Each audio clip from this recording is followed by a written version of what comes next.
Peggy 16.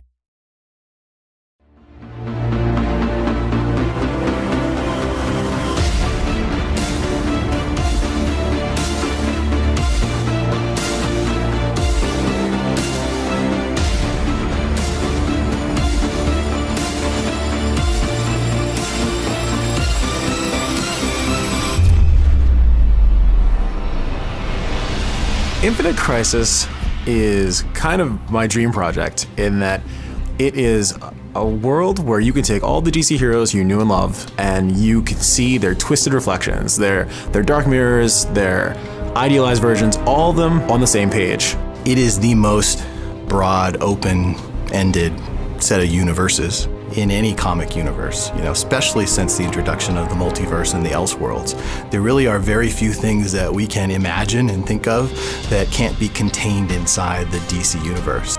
Jeff Johns, he's a visionary, and he's also a person who legitimately understands, like, hey, these are our characters. I'm gonna not only trust you with them, but ask you to do what you need to do in order to make the best possible game that you can make. I feel like DC has become absolutely integral to just the experience of the game, because without the DC multiverse, this just doesn't work. With what we're trying to do, pushing the characters and telling the same character story in multiple different ways, it's all tied in really well with the existing DC setting. One of the biggest things that we bring to the table is the recognition that comes with seeing a character that you knew when you were a child. When you take these characters that are larger than life and you put them in a game, seeing Batman, seeing Wonder Woman, these characters are people that resonate with you in a way that really a lot of other characters from most other mobile games cannot. When we try to interpret a well-known character for the game, we try to find those elements that are iconic. So when you take someone like Green Lantern and his constructs, he can imagine and create anything. We can't have him do that because, well, there's a variety of reasons why that would just be a bad idea for the game and for the feasibility of making him. So we try to find things that are representative of him in his constructs.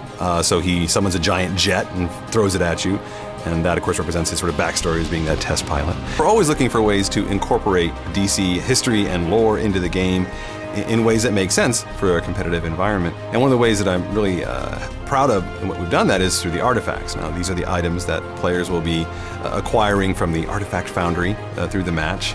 These are items that increase the power of their champion, so that makes them better able to deal with the threat at hand. And each of those items is named after an item from DC history. We have Two-Face's coin, and we have Atlantean artifacts, things like that. And those items have a history to them. It's the history that, in a sense, gives them their power. The multiverse is our license to do almost anything we want, and I'm really excited by it. Being able to make a alternate universe version of Superman, specifically one that DC hasn't even explicitly made yet, is very exciting.